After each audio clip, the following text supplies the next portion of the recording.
Hey everybody, Jacqui Lewis here. Welcome to this second season of Love, Period. This season we're focusing our conversations on my new book, Fierce Love, a bold path to ferocious courage and rule-breaking kindness that can heal the world. Each of my friends will be helping me to think about the themes in each chapter, 9 practical practices that can help us love ourselves, love our posse, and then love the world and healing. It all starts with you, and we're going to give you practical tips to make these practices a part of your life. Today, we are going to be having a conversation inspired by my book, Fierce Love, the 7th chapter, Live Justly, Choose Fairness and Equality Every Day. I thought there was no one better to have this conversation with me than my friend Otis Moss III. He is the senior pastor of Trinity United Church of Christ in Chicago. He's a fantastic preacher. He says the blues inspire him. And he's my little brother, and he calls me his bossy big sister. Let's see what you think about that. I hope you enjoy this episode. Otis Moss III, blues preacher. How you doing? I am good. How are you doing, Storm? I'm fine. I feel a little stormy today. How are you, Bishop? I'm doing okay. I can't complain. I'm here in the land of the living, so it's always a good thing. In the land of the living. Isn't there a song that has that in there? I will I will reside in the temple of the Lord in the land of the living. Something, I don't know. Hi. Why are you Bishop and why am I Storm? What's that about? Okay, so let's, for those who are not familiar, let's pull it on in we here. are a part of the Auburn Fellows program. And when we met, it became very clear that each person had particular personalities. And so as a comic book nerd, I thought it would be appropriate that we draw from the X-Men, the X-Factor, and the X-Teams from Marvel comic books, because originally Stan Lee was attempting how he could participate in what was going on nationally, which was the Civil Rights Movement. He wasn't going to get out there on the street. But when he wrote the X-Men, he specifically had a vision of Professor X promoting the idea of Dr. King's vision of the beloved community, and Magneto promoting Malcolm X's radical vision of love, of radical love. And so he took those two ideologies and infused them in the X-Men, just a little backdrop. And then when I met everybody I thought had a great opportunity for a code name. And when I met none other than Reverend Jacqui Lewis, she fits so well with the character Storm. One, because Storm is a very gifted, multicultural leader in the X narrative. She has these African roots, but she is educated in London, and she is able to go to and fro in different communities. Mm-hmm. And then, of course, she manipulates the weather. She when she comes into a space, the atmosphere changes. Uh-huh. And it was so very obvious that my friend Jacqui Lewis changes the atmosphere whenever she enters into a room. Otis, when you say it that way, it just makes me feel so powerful. Like I can change the weather. You do. I mean, that's what you do. You serve at a church that is multicultural, that has all of these different types of people. Yeah. You change the atmosphere by your leadership. You draw heavily from that mythos, that the narrative of Storm, of being a person of the world, that you are local and global consistently in everything that you do. I love that. Thank you for saying that way. When you and I first met, also, you would tell me, I'm praying for you, Storm. And you'd be praying for me often, but also, especially, I just think you knew when the world was on fire with racial tension and we were chanting Black Lives Matter in the streets. with my little multiracial church, wearing hoodies and whatnot. I feel like you were praying for the border I was on, Otis, the boundaries I was crossing, and how to hold all that together. Is that right? Yeah, absolutely. I mean, when I witnessed your leadership, being in spaces as a Black person, and then being in spaces as a Black woman, you were in New York. Right. Dutch Reformed Church. Honey. It's not Harlem, it's not Queens, it's not Brooklyn. You're in the heart of Manhattan. And here you are leading this amazing community of people who are movers and shakers, but also artists. Yes. And you are the leader, the servant leader in that space. And I know how hard that can be, that leadership is difficult as it is. But then it becomes a different level of challenge when you are a person kissed by nature's son. Another level of challenge when you are a woman. Yeah. And another challenge when you are storm, when you are fiercely who you are. Yeah. And unapologetic. You don't apologize about really being Jacqui Lewis. No, I don't. I used to.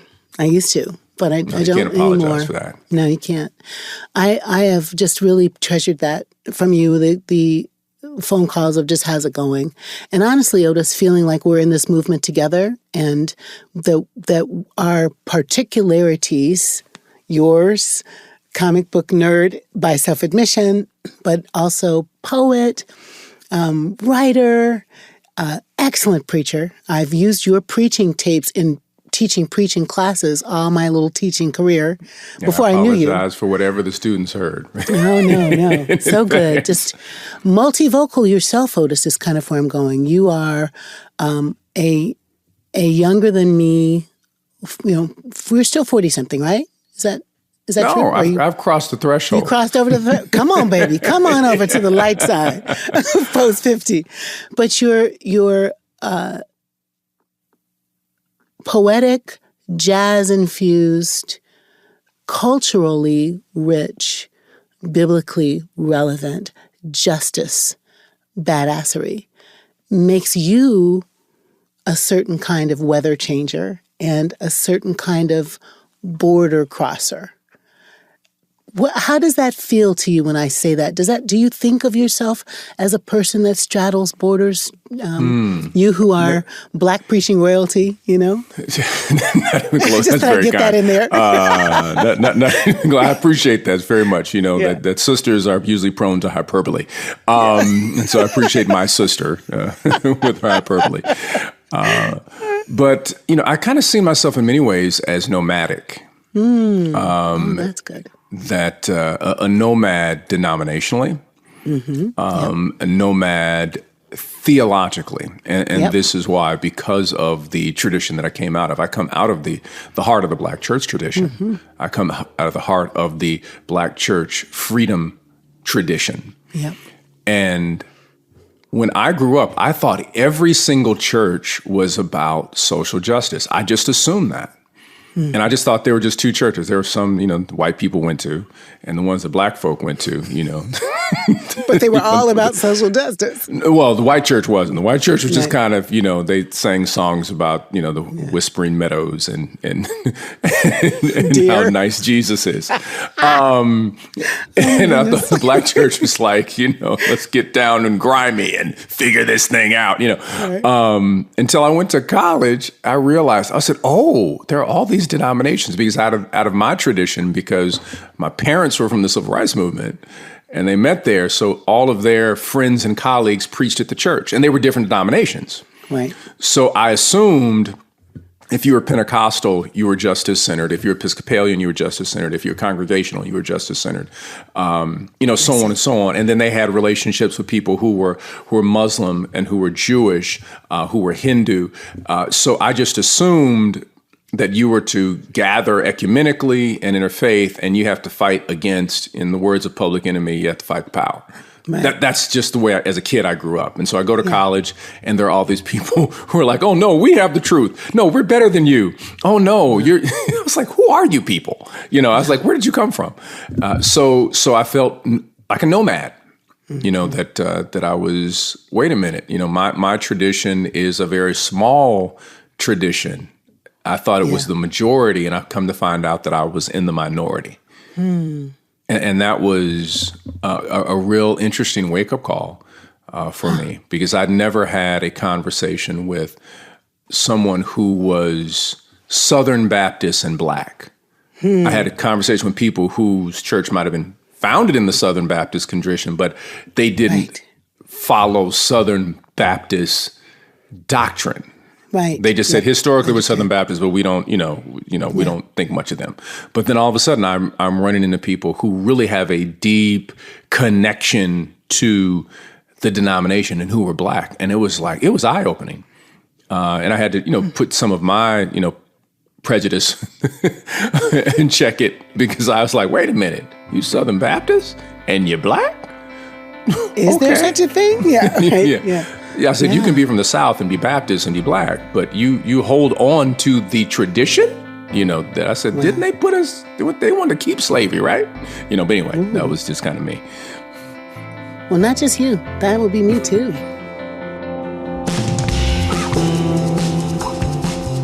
I want to talk about what you just said, but I want to go back to your roots.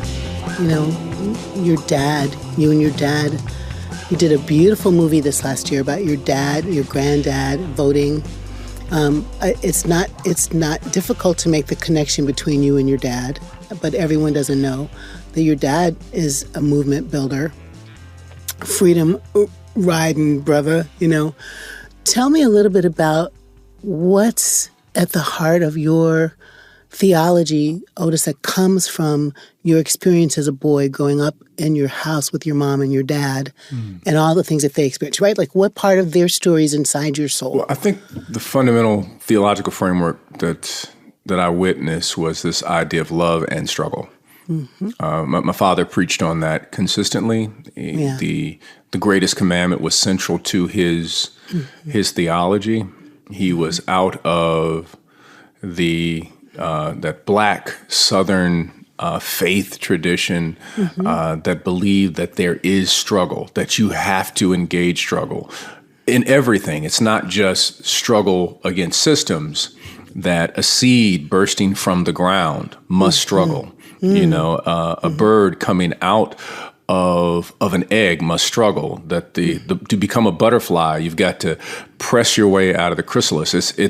He shared that because he comes from that rural background. He said that's the way life is, and in that struggle is when you develop your wings. Or as the story goes, that the butterflies that do not survive are butterflies that have a weak chrysalis or cocoon. I know for those who are technical about it, I'm supposed to say chrysalis and not cocoon, but most people know cocoon. But anyway, and they said that if it's easy for the butterfly to get out, that butterfly will die immediately. Wow! Because there's not enough blood that has gone to the wings. What? But if it's difficult for the butterfly to get out, then more blood is pumped into the wings, and more color is infused in the butterfly, and they can make their trip to Mexico. and so those are the kind of rural Southern creation theological metaphors that I would grow up with. And my father would share those kinds of things. My mother would share those ideas, and that love and struggle and love will be a part of your life, is if you keep love centered, and you will be able to make it through the struggle. And if you know that there's going to be struggle, it will never discount or marginalize the centerpiece of love. So they work together. Oh my gosh, that's so beautiful. I'm gonna a little bit butcher this quote from Dr. King, but justice is love correcting everything that stands against love. Something like that. Yes. That feels like it's birthed in that movement. That sense of maybe I'm thinking about birth pangs as a struggle too right now. The way we are just in the hottest mess times, and like Mother Earth is struggling, and the value of Black lives is struggling, and voters' rights is struggling, and environmental justice is struggling, and economic justice is struggling, and the too many guns on our streets, and that's a struggle, and Black boys and Black girls are being killed, and that's a struggle. Like, it's like the universe. What does Paul say, Otis? All of creation waits groans like a woman and groans like a woman in childbirth, waiting for the children of God to show themselves. That's about birth. Yes. Where's your struggle most right now? That's a good question. I guess mine is always on the internal level in terms of, trying to be authentically who I am in relationship to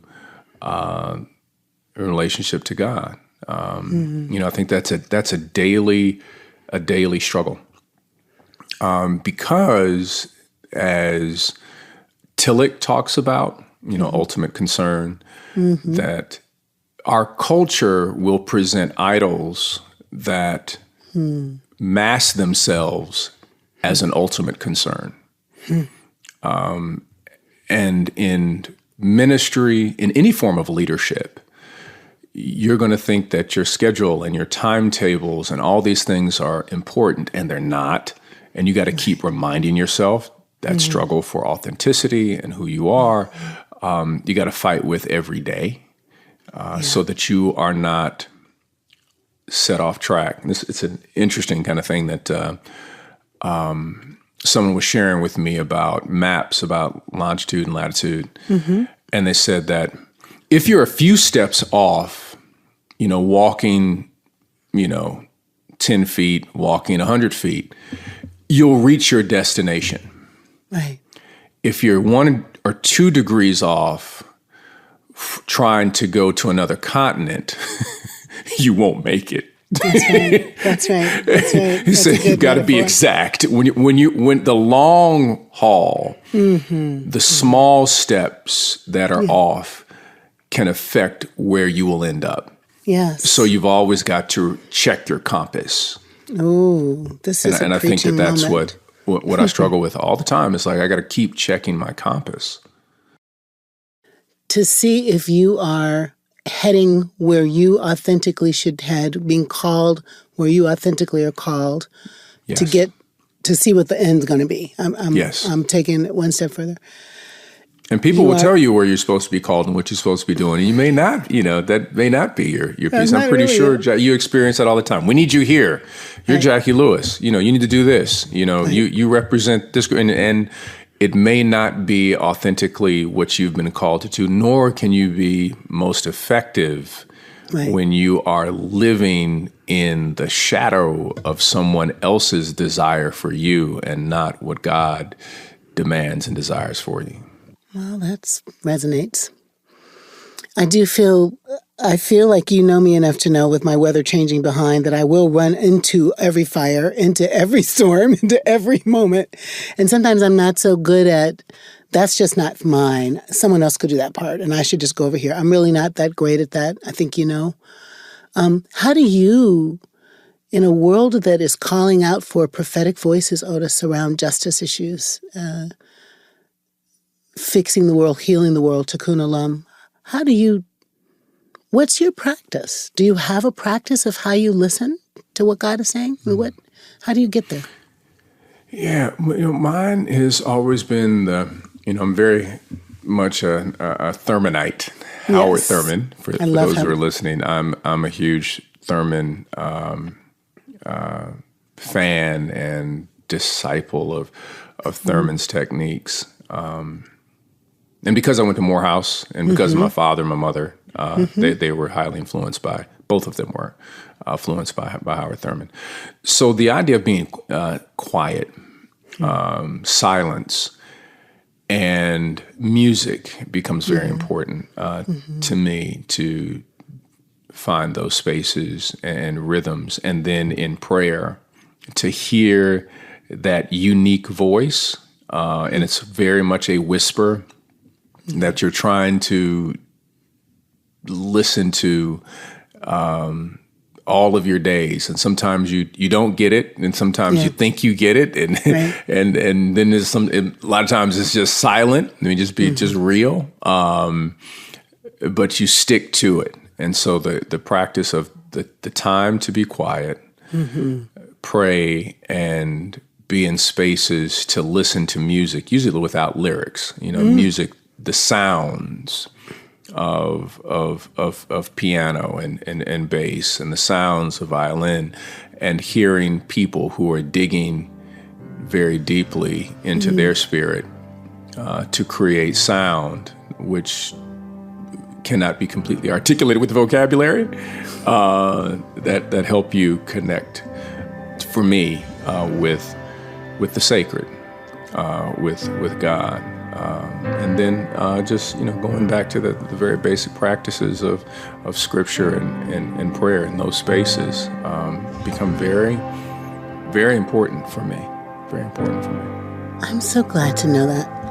I feel like sometimes many of us who are in these positions of leadership and transformation, we might even say, I did my devotions this morning, or I went for a walk this morning, and I don't know that we spend enough time listening. I don't know that we spend enough time listening to jazz or music or sounds in the key of life or the still small voice of God. Like, it's just too much noise, right? So I'm glad to know that you sustain yourself that way.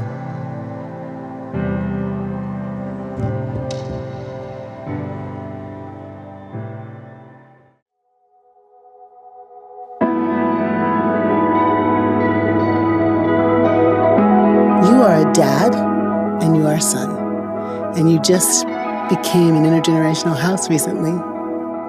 I can always feel, Otis, the way your parents have brought Thurman, brought ancestors, brought God talk to you that formed you. What would your children say Daddy brought to them about living justly, everyday acts of, That's the good question, isn't it? Wow, yeah. Wow, that's deep. Yeah. Oh, man. I would hope that they have developed the framework of how to practice this idea of living justly, and in certain instances, I've witnessed, my children that this did not. They haven't done this in vain. I came downstairs one time, went to the basement, and I was looking for Elijah, and I couldn't find him. I was like, where'd he go? And then I looked around the corner, and he was praying. Wow. And then after he prayed, he then spent some time being quiet to meditate. And he had a journal next to him. And he was writing his thoughts and his gratitude in the journal, which is something that he comes into my office and he sees I've been journaling for forever, just writing things down, and I have these pens, these fountain pens that I like to use. Your pens. Because they write a certain way. I just like the way the fountain pens write, and he picked that up, and it really blessed me that there he was praying, he was meditating, and he was writing in the journal. And in his room, he's stolen a lot of my books, but and I used to do the same thing as a kid. I take my father's books and put them in my room. And say, here are the books that I'm gonna take a look at. Here are the books I'm gonna read. And he had some of my books, and then I saw his library of books that he had purchased. So there's this King section.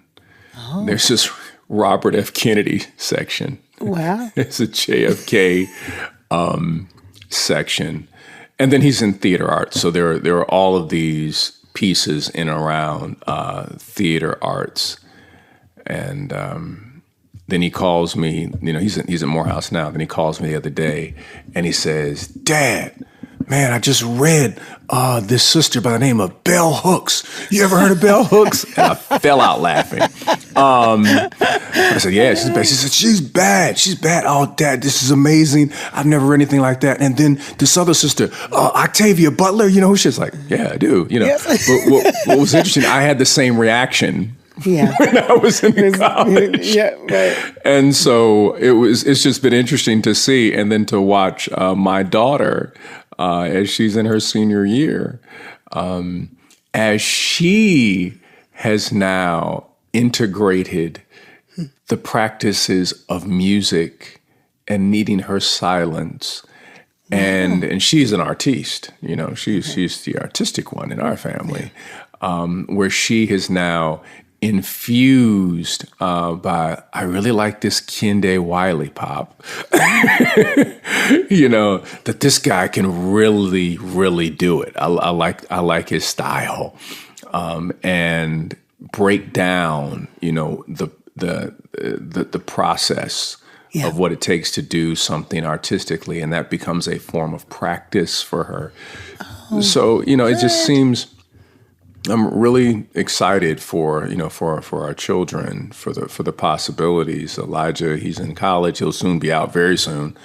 And then Michaela, who is about to step into school, and she's bringing these spiritual practices of, you know, I'm a child of God. Art is a gift. It's a way in which to express one's gift in relationship to God. And to see a 17-year-old do that is quite remarkable. That must make your heart beat fast. That's so cool. I love that. Yeah, they're good folks. They're good folks. They're hilarious, but they're good folks. Well, their dad is good folks and is hilarious, and their mom is. So that seems hereditary.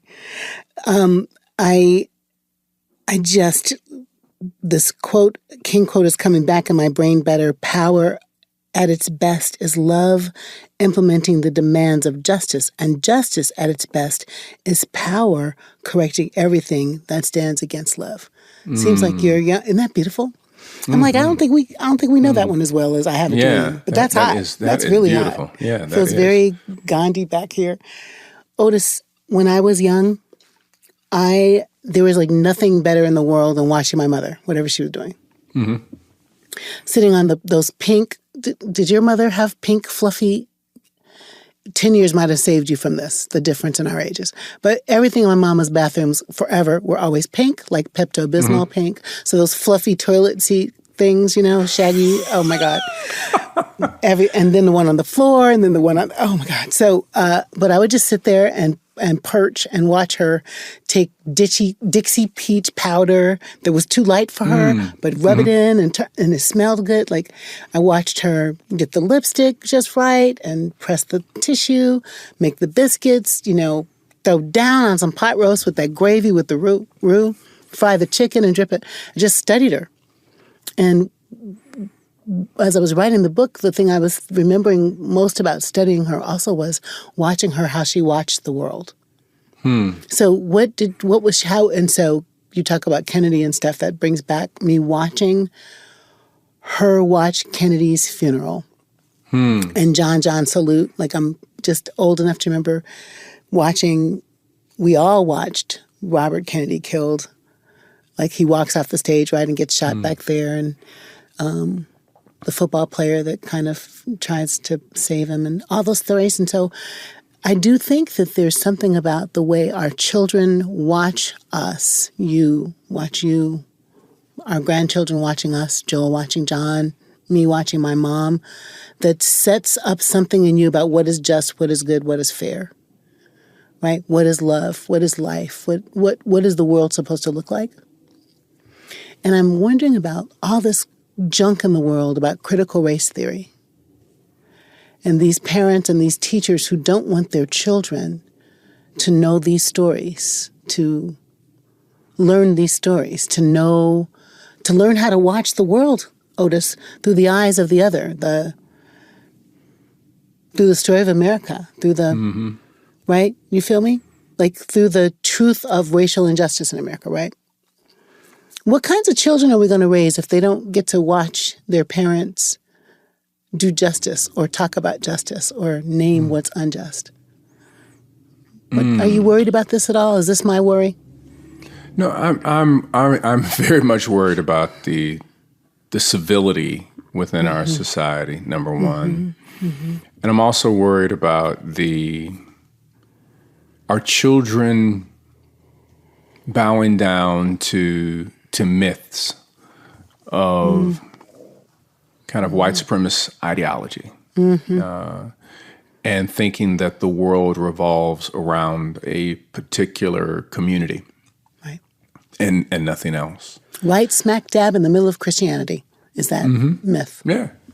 It's a real challenge.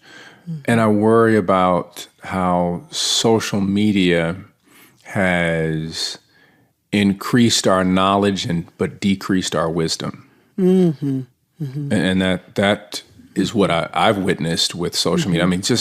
Our knowledge is just exponential, but our wisdom and our ability to be compassionate has decreased dramatically, and our children are yearning for the compassion and the wisdom, though they've been given access to so much more knowledge. My kids have more knowledge and information than I would have ever thought of or had exposure to, because they have a thing called a phone.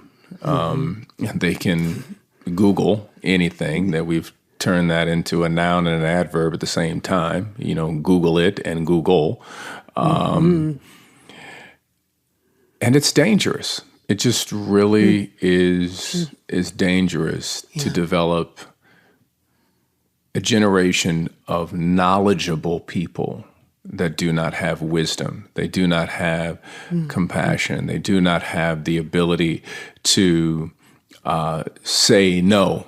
When I say no, how I feel is how I feel, and I could care less. And they share everything in this wider virtual space. Right.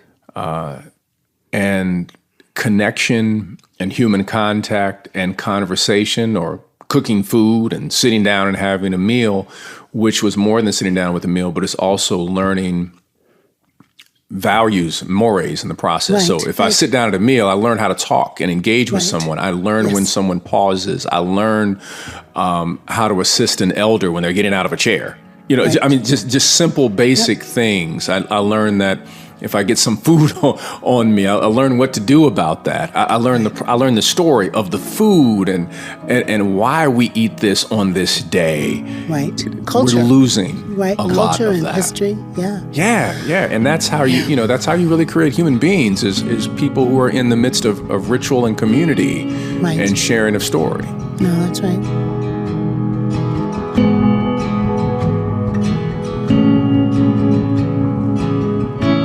I was talking to some parents last night, parents of the Berkeley Carroll School here in New York that's like a K through 12 school in Brooklyn.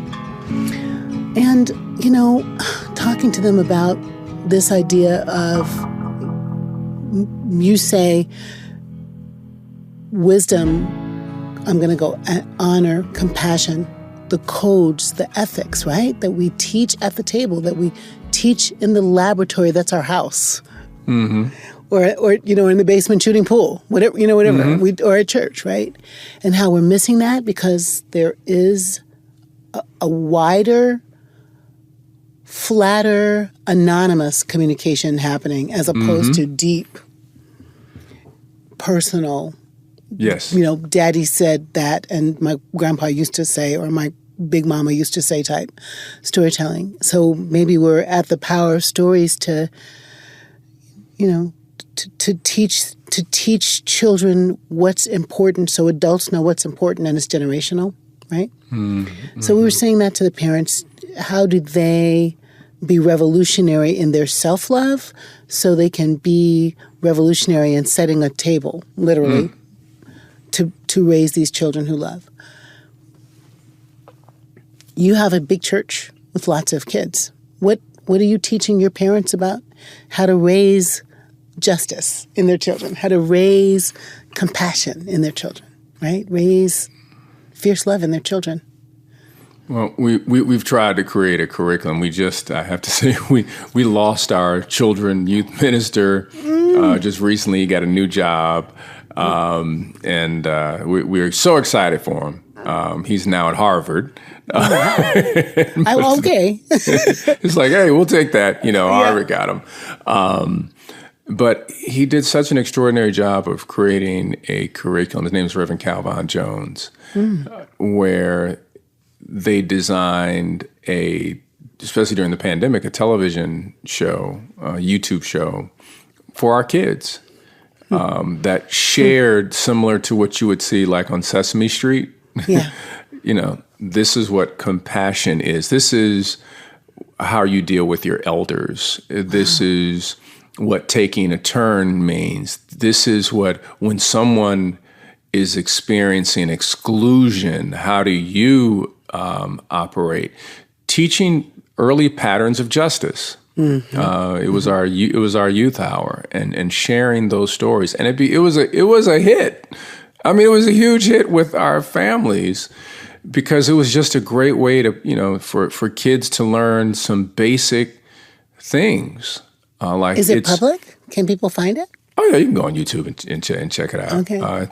We're hopefully we will be creating some new ones in the future that are not so Trinity centric. Okay. If you know what I mean. They're more centric to our community, but something that would be a little bit more universal. I mean universal, that it wouldn't be, oh, you've got to be a part of Trinity to know what these characters are talking about. Right. But would just give some language that would just be a little bit broader. And it was so very helpful to witness children connect, but also take the lessons. This is how we are to operate. This is how we are to pray. This is what God calls us to do. I'm supposed to be compassionate. Mm-hmm. I'm supposed to wait till you sit down at the table first because you're the eldest in the family, and I want to thank you, great grandma, for can we listen to your stories? And the sharing, just wonderful stuff like that. Great. Simple stuff. Yep. But nonetheless that impactful. Missed. Yeah. Simple stuff that's missed. Yes. Absolutely. When the village stops raising the kids, right? I mean, come on. Everybody's busy, but the village steps in and reminds you. The village steps in. That's it. Code. That's it. Yeah. What do you know for sure about love, Otis Moss III, Bishop, little brother? What do you know for sure about love? What do I know for sure about love? Mm-hmm. I know that love is not only real, but it's the most powerful force in the universe. I know that love can never be fully described because poets have never stopped talking about it, singers have never stopped singing about it, and people have never stopped believing in it. Yeah. I know that it can crack earth and bring people from the dead. It can open doors and it can lock doors permanently. That when you choose to love, it transforms you. When you choose to love yourself, you crawl out from the shell that you've been hiding under, to borrow from Zora Neale Hurston. And it is the only pathway that we get a peripheral glimpse of God. I mean, it's going to be beautiful. In some form of love, of grace, of mercy, of compassion, that you get a glimpse of God. And even atheists believe in it. Yes. Amen. To love another person is to see the face of God. You know that piece from Les Miserables from Victor Hugo's book? Oh, I love that. And when they sing it, I'm not going to sing it and make your head hurt, but I love that. It makes me cry. And when we say love is fierce or fierce love, what does that evoke in you? It evokes a strength, a power that it's willing to stand in the gap. Because I love the scripture that talks about that we are the people who are called to stand in the gap. It is healing. It is tikkun olam. It repairs the breach because it's fierce. That's the love of Fannie Lou Hamer in The Face of Mississippi. That's the love of Frederick Douglass, who speaks about the July 4th. What is it to a person who's been a slave? That's the love that after Harriet Tubman is hit with a 3-pound weight upon her head, she chooses to rise up and release 300 people from bondage. That's the kind of love that Ella Baker had when she said, I want to tell you, all you students, it's bigger than a hamburger. Don't think that we're fighting for you to eat a hamburger. Come on now. We are fighting for your dignity so that you can be fully human. That's the love that the Gullah Geechee people of South Carolina believe in the midst of their ring shouts. That's fierce. That is the love that refuses to die and keeps being reborn in multiplicity of ways. That is fierce. You are also fierce, my friend, and you are also love. I'm so glad you're in the world. Thank you for coming today. Thank you so much, Storm. Keep changing the weather. All right, my bishop. Thank you. I'm so glad you came today to listen to this episode, and I hope that something inspired you. Otis inspires me. I want you to think about this as we leave each other today. Sondheim maybe said it best. Be careful of the things you say. Children will listen. They're listening, they're watching, they're absorbing, they're learning. Imagine every day you're living your life with your little people as an audience. How does that shape what you do? And also think about this. Many of us don't have children, but somebody, someplace is paying attention to you, how you live your life, the conversations you have, and they're checking it out. Inspire them. Be your best self.